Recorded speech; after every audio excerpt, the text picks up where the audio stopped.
Alright, good evening ladies and gents. Welcome back to Compound Interesting. In today's video, I want to discuss everything that happened in the Otherside second trip and all the hints and teasers of what's going to come next in the Yuga Labs and Bored Ape Yacht Club story.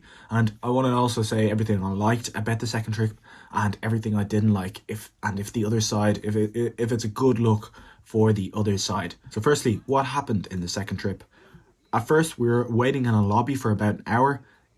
Things kicked off quite a bit late, so that wasn't great. To be honest, we were just waiting around. There wasn't a huge amount to do in the lobby. There were a few kind of cool things. So there are a few new features in the other side that haven't been there before. Firstly, one of the main things was people could have their NFT profile picture on everyone was a mech, so you can see this here, and everyone had a face hole or like a screen on their face on the mech where they could put an NFT. These were all the NFTs that were supported, so it was really nice to see Yuga Labs being an open metaverse, allowing NFT projects into the other side that aren't even part of the Yuga Labs umbrella. So they were allowing like Azuki, cryptos, etc, etc. So that was it was refreshing to see that Yuga Labs is sticking with their mission of having an open metaverse, and that's a really important part, to have an open metaverse that anyone can plug into and not just completely controlled by one company. So that was a good first step, first look. I like that.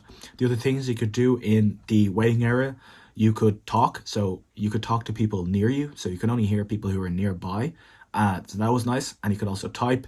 You could also do emotes. So like you could do like these kind of stupid things or like little dances and stuff like that. And other new features that weren't there before is they had these running things. So if you ran along then you would get a boost, so you'd run faster. And then there was also jumping things. So if you went onto this platform, it would boost you up into the air and you could fly. And then there was gliding, and then there was like hovering things. So there's quite a number of different things that they were showing us, the new capabilities that they're going to have. And of course, it was still super impressive. There were 7,200 concurrent users, all in the same place, all in the same lobby, all being able to interact with each other. And just like I guessed in my previous videos, there was these mechs with the face holes for your particular NFT. So eventually we were able to go down the portal, and that was pretty fun. We went through a wormhole into the other side. So we're in the lobby. We finally went into the other side, and we were divided up into 4 distinct teams. I was on team blue, so I came third. But we all had the same mission. We had to collect these blobs and bring the blobs to our toads, and the toads would fire a laser at a portal to open the next portal.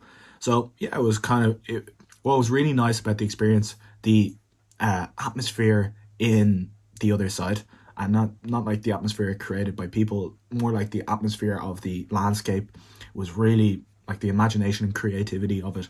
It was a really cool world that they've built. It was like, oh, I really want to look around. I want to see all the stuff, felt like you're in some sort of jungle, like a alien jungle kind of thing. So it was a really cool place. But the mission itself was quite boring. You just had to collect these blobs, so it wasn't difficult. You just have to run around, find these blobs and bring them back to the toad. So it wasn't really engaging or challenging. But eventually, once we finished that mission, there was 4 different teams, and there was a scoreboard on the top right. And eventually the portal opened and we went into the next place, and we kind of just had to do the same mission again. So again, it was pretty boring, just the mission itself. So I think a lot of people didn't really bother with the mission, just kind of running around exploring and stuff. But again, eventually the toads haven't had enough blobs to fire at the portal, and yeah, the team that won, who collected the most blobs, who scored the most points, they're getting airdropped some sort of helmet. And I don't know, kind of sucks not my team was first at the start, but it sucks that we didn't win at the end. But they're getting airdropped an NFT, a helmet NFT, so I wonder if that's gonna have any value. So in this area of the other side, the toads were firing at this pyramid here, this big massive blue pyramid, and eventually there was enough energy being fired at the pyramid that another portal opened. And keep this pyramid in mind, because we'll see it again. But yeah, after all this sliding around the map, jumping up the map, going all across this crazy universe that Yuga Labs have created, we went through the portal created by the pyramid, and we went to the other deed plot that was teased in their recent teaser video.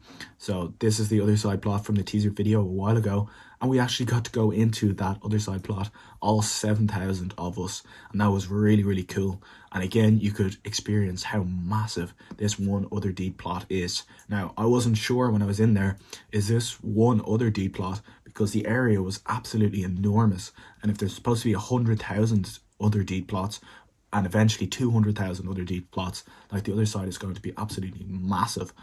However, maybe it was just a few other deeds or one or two other deeds stacked together. We'll have to see. They didn't make that entirely clear, but nevertheless, the place was enormous. So we were following Curtis the ape, that's the Bored Ape like main character ape, and Coda, Blue the Coda, that's the main Coda guy.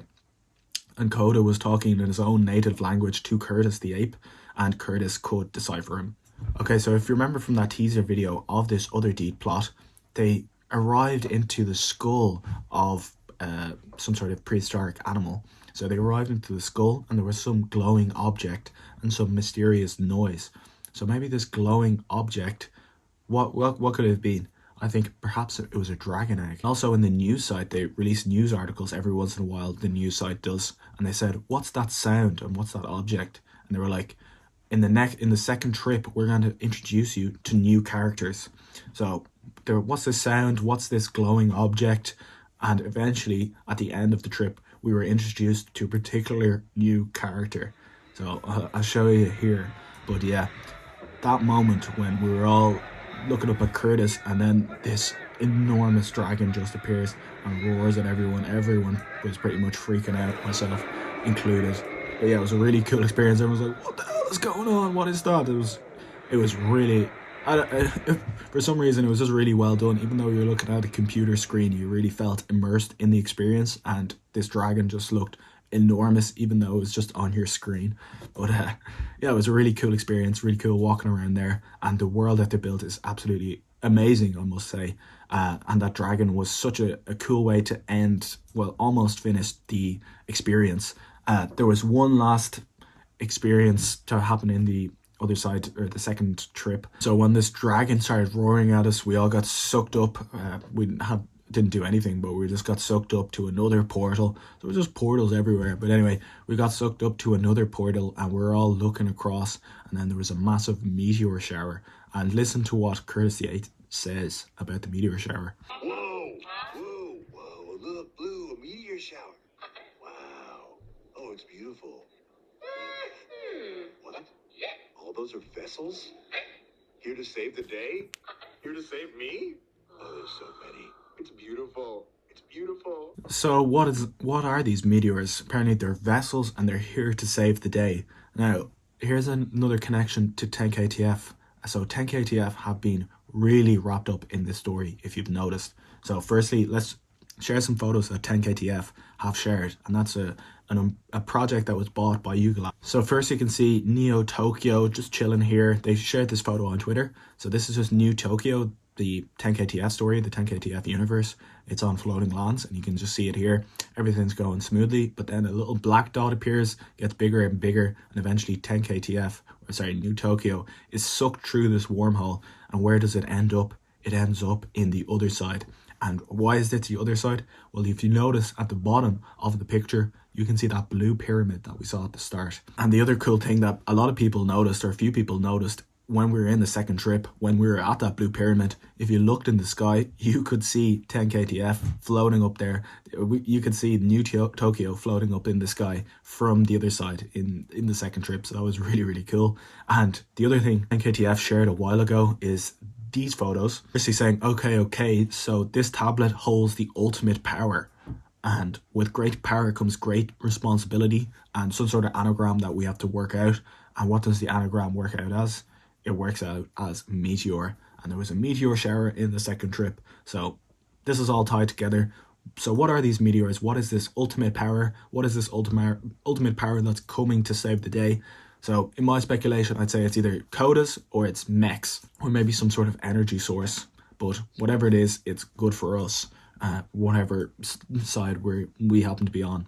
Okay, were there any problems with the second trip? Well, firstly, a lot of people complained that they couldn't actually get into the other side, or they couldn't join the second trip. So there were a few people that couldn't get in, which is a bit of a shame considering they opened up a guest pass for anyone who owned an otherdeeds. So there was potentially 30,000 people plus one guest that could come in if they wanted to, but only 10,000, let's say, showed up, but a lot of people couldn't get in. So that's unfortunate.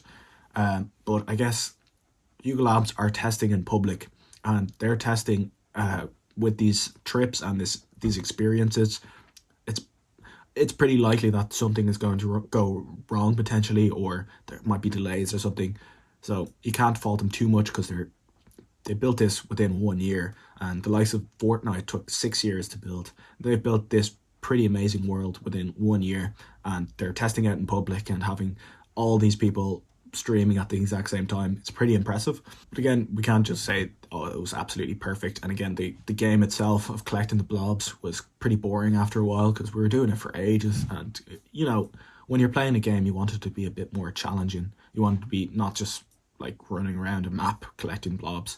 Like that's like something what maybe a 4-year-old would enjoy playing. Something a little bit more challenging where you have to have a bit of skill, or have a bit of, they're difficult to find or something like that would have been a little bit more engaging. Hopefully they think of that for the next one. But again, testing in public, it's just a test, kind of engage the lore, but also testing their platform, testing the other side at the same time. So yeah, very impressive, very, very impressive. But I'm still waiting on how this all links into BAYC. We're trying to wait to see how the mechs and the Bored Ape Yacht Club story with the key and the heavy metal project, how this all ties into the other side. When is that connection going to really happen? Also, in 10KTF is looking like it's really making a part in the other side as well, so that's really cool. And most people still don't know much about 10KTF. If you haven't seen my videos on 10KTF, I'll leave the main one there if you're interested in watching that. So it's really cool to see a new character introduced, the massive dragon, and we'll see if that's if there's a load more like that, or is that just the main boss for the next trip whenever that happens. So what's coming next? We have the Legends of the Mara, and this looks it looks very much like it's tied to 10KTF. Just the imagery is very much similar to the 10KTF imagery, so they're really connecting those two stories. So that's next what's happening in the other side. Eventually we're going to have Dakota and the artifacts being able to be decoupled.